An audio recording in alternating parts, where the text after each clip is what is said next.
మనం ఒకసారి చూస్తే ఎంత బాధేస్తుందంటే దిశ ఎన్ని డ్రామాలు వేస్తారంటే లాస్ట్ టైం మీరు ఒకసారి చూశారు దిశ ఆ డ్రామాల్లో భాగంగా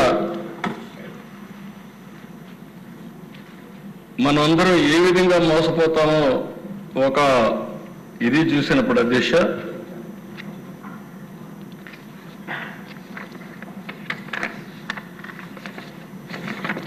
వివేకానంద రెడ్డి రాష్ట్రంలో ఉండేవాళ్ళకు ఇక్కడ ఉండేవాడు కూడా అర్థం కావాలి. నేనే ముఖ్యమంత్రిని, నిద్ర లేచా, నాకు మెసేజ్ వచ్చింది.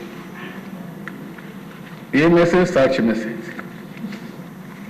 వివేకానంద రెడ్డి గుండెపోటుతో చనిపోయాడు.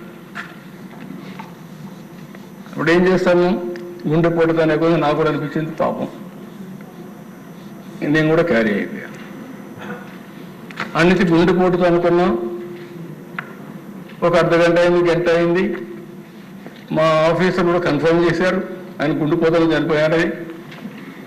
పోలీసు వ్యవస్థ మొత్తం నాకు ఆ మాటే చెప్పారు, నేను కూడా నమ్మా.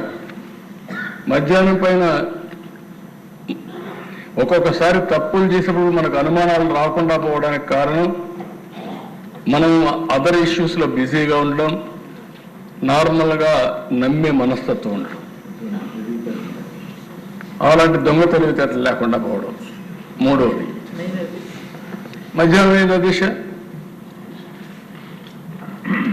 ఎలక్షన్ టైం, అందరికి హెలికాప్టర్లు ఉన్నాయి, ఫ్లైట్లు ఉన్నాయి. ఎవరైతే సొంత బాబాయి చనిపోతే రావాలి, రాలేదు, తీరిగ్గా రోడ్డు మీద వచ్చారు. అక్కడ ఉండే వ్యక్తి ఎవరైతే ఉన్నారో తెల్లవారి నుంచి పోలీసులు చెప్పేశారు ఏం అవసరం లేదు, పోలీసే అవసరం లేదు, అన్ని బాగున్నాయని. అక్కడ పోలీస్ ఆఫీసర్ ఎవరైతే సిఐ ఉన్నాడో ఆ సిఐని మేనేజ్ చేసేశారు. ఆయన విట్నెస్ అక్కడ అన్నిటికీ. రూమ్ క్లీన్ చేశారు, బాత్రూమ్ క్లీన్ చేశారు, బాక్స్ తెప్పించారు, బాడీ పెట్టారు, ఫ్యూనరల్ కూడా రెడీ చేసుకున్నారు. ఆ సమయంలో కూతురు అడిగింది దేశం పోస్ట్ మార్టం చేయాలి. అదే అనుకుంటాను నేను, అది క్లారిఫై చేసుకోవాలి. అప్పుడు పోస్ట్ మార్టం పంపిస్తే నెత్తి మీద గొడ్డని దెబ్బలు మీరు చూస్తే బ్రెయిన్ అంతా కూడా ముక్కలు ముక్కలైపోయింది. ఆ రిపోర్ట్ వచ్చిన తర్వాత ఎవరైతే వాళ్ళ పార్టీ స్పోక్స్ మెన్ కూడా గుండెపోటుతో చనిపోయారని Vijayasai Reddy morning press conference పెడతాడు.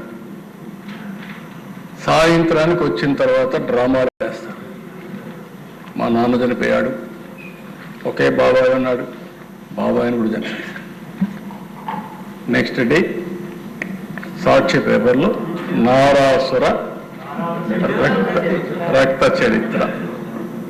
కానీ ఇమేజిన్ అధ్యక్ష, ఎవరిని అడుగుతున్నా మీరు నేను చేయగలుగుతామా ఈ పనులు అడుగుతున్నా మిమ్మల్ని? ఎవరికైనా సాధ్యమని అడుగుతున్నా. మనకు ఒక మనస్సు ఉంది, మనస్సాక్షి ఉంది, ఆ మనస్సు ఘోషిస్తుంది. వీళ్ళకి మాత్రం అది లేదు.